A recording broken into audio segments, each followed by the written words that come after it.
Hello, friend. Hopefully, you're having a great day. Greater intimacy can happen in our marriage through a greater connection. And so that's what we're going to dive into today.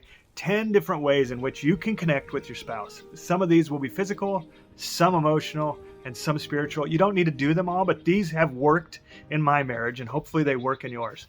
The first one is the 5-second kiss. So that's when one partner comes home, and if the other partner is already there, that they stop what they're doing and greet each other at the door for 5-second kiss. This is long enough to forget about the other worries and to connect. It takes that. When you just do this little peck drive by, nothing happens there. There's no acknowledgement, but the 5 seconds is long enough that it focuses you on each other. Hey, pro tip, if you're coming home, chew on some gum ahead of time so you don't have bad breath. Kind of helps the process a little bit. Number 2, send them a text. Leave them a note, something to show them you are thinking about them when they aren't around. This could be a compliment. This could be a cheesy love joke. That's what I like to do. I own a pizza restaurant, and so I send my wife pizza puns like "you have a pizza in my heart." I know, super cheesy, but she laughs and she knows I love her.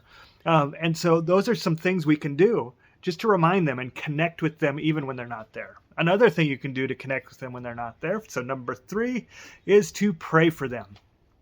Now, praying for your spouse is a good way to keep them on your mind and heart. And honestly, they need your prayer. And to drive this point home even further, I would ask them, hey, how can I pray for you today? And pray for those things.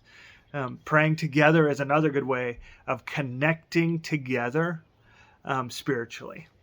Number 4, eye contact and smile. Oftentimes we have a lot of stuff going on, especially home chores, if you have kids at home, all these other things, but there's a lot going on, and we can have a serious face and we can be focused on those other things. But stop. Give your spouse eye contact and smile at them. Oftentimes it's these little acts that form that greater intimacy. Number 5, compliment them.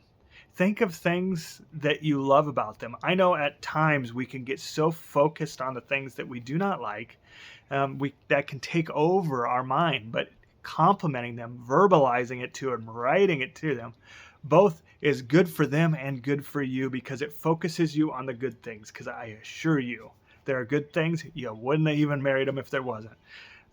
The next one, date night. Date night is super crucial. This does not need to, you don't need to go out. It can be an in-home date night, whatever you want to do. But having certain times set aside weekly to connect together for a longer period of time without kids is super important. I know when our kids were young, we often would have to have a date night in our bedroom because we didn't have a sitter at the time. And so that was one of the ways, though, that we could do that. So don't let limitations of time or money rob you of a date night. It's so crucial. I know you have to be a little more creative when those things are close, but have a date night. It helps connect. Number 7, do a chore they normally do. Oftentimes in marriage, we get in these ruts and patterns where I do certain things, my wife does certain things. I'm sure it's true in your relationship. There's just some stuff that they do and some stuff you do. Some of the times these are unspoken. We just automatically go into those roles. But do a chore that they normally do, but you do it. This is a great way to connect. Number 8. This is a brave one. It is a super brave practice.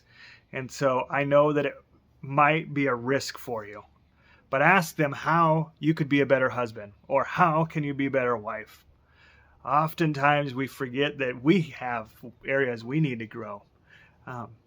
This can greatly connect to you, but do not ask the question if you really don't want the answer, because you can't get mad at them for the things that they would like to see you do a little differently. Number 9, physical contact. Holding hands, putting your hand on their leg, whatever it is, but maintaining a physical contact, even when you're watching a TV show or something, really helps with connection. And last but not least, number 10, listen to understand. Listen to understand. Oftentimes we listen to interrupt, we listen to hijack, but what will really form connection is listening to understand. Hope you found value out of this video. If you did, I would love if you would hit that thumbs up. It helps YouTube to go, hey, more people should see this. And then if you need more help on listening to understand, because it's super crucial, watch this video right here. Have a great day.